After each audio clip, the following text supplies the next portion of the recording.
Man jet skis across the sea to see his girlfriend, but gets an unfriendly welcome.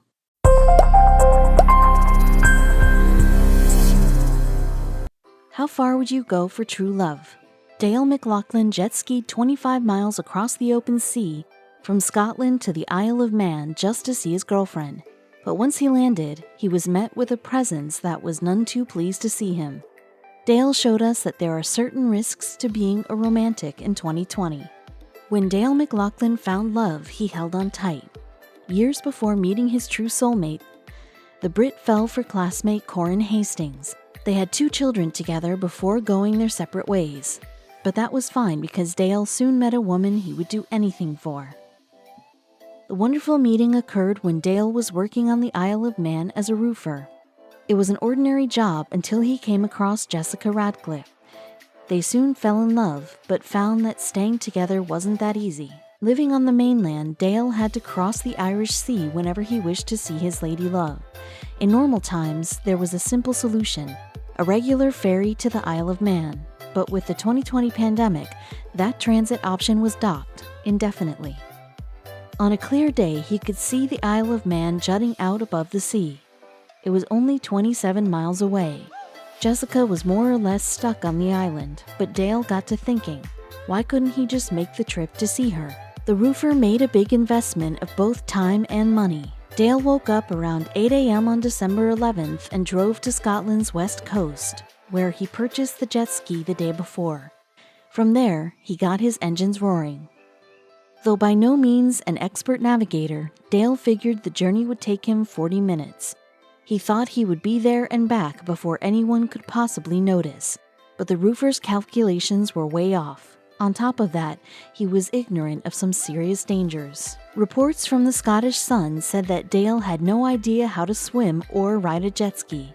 Bless his heart, if he fell off his vehicle or had any mechanical problems, the roofer would be helpless in the middle of the open sea. And life or death situations weren't his only threat. It's easy to forget, but international laws apply to the invisible borders in the sky and sea at all times. For most, this isn't an issue, but they can get you in trouble when you're traveling from one government-controlled area to another. It never occurred to Dale that the Island of Man might have its own guidelines. It didn't take long for Dale to realize he drastically underestimated the length of his trip. His 40-minute plan was blown to smithereens. Luckily, after 4.5 hours, he reached the Isle of Man coast. Had Dale only spent 10 minutes more on his jet ski, his fuel tank would have gone empty.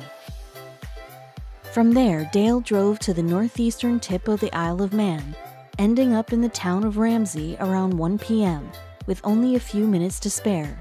He told Jessica to enjoy a pleasant surprise that day, and Dale didn't intend to let her down. Still dripping wet in places, Dale then left his car and walked on foot to the island's capital of Douglas. He found his girlfriend Jessica Radcliffe's home and he knocked. The smile on her face convinced him that it was all worth it, at least for a few hours. Nobody can say if her claim is true, but later reports suggest that Jessica was totally unaware of the lengths Dale had taken to reach her. All she said was that they had a nice date at a local wine bar until around 1:30 a.m.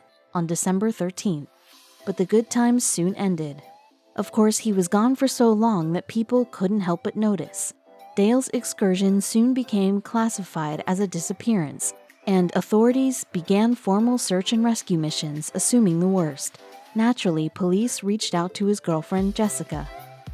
That was when they learned the truth about Dale's stunt. The lovelorn jet skier perhaps expected a slap on the wrist for causing everyone so much worry, but he found himself speechless when the police put him in handcuffs.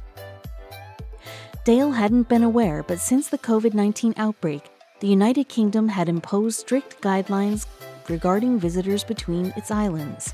Isle of Man officials sternly told the roofer about all the laws he had broken.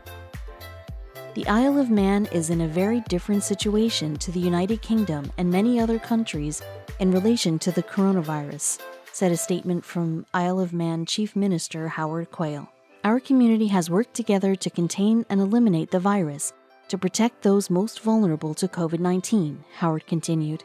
So I was astonished to learn that someone had traveled from the United Kingdom to the Isle of Man by jet ski at the weekend, breaching our border restrictions. Despite his major line crossing, Dale earned the respect of millions across the world, including his own captors. The internet celebrated his bravery even in the face of the arrest. Still, the Isle of Man wasn't going to let him off easy. On the Isle of Man, we're all for ingenuity, Quayle continued. Unfortunately, this was an incredibly reckless, dangerous endeavor, which could have ended very differently given the time of year. Dale was arrested 16 hours later and was charged with 4 weeks in jail. This individual was aware of the law and showed a flagrant disregard when they chose to break it, said Chief Minister Howard Quayle, mixing in the community and potentially putting lives at risk. He would spend 28 days behind bars. Quayle stood by the court's decision. I hope this sends a strong signal to others who do not take our laws seriously or who are mistaken in thinking that the rules do not apply to them. However, there is a silver lining to Dale's well-intentioned bumbling. Jessica is prepared to spend the rest of her life with him. I meant it when I said I'd marry him if he asked me. Anyone who is prepared to cross an ocean to see you has got to be serious, she said. At the very least, starting a family together would prevent them from ever having to break maritime law again. Interestingly enough, he wasn't the only dreamer to break these rules.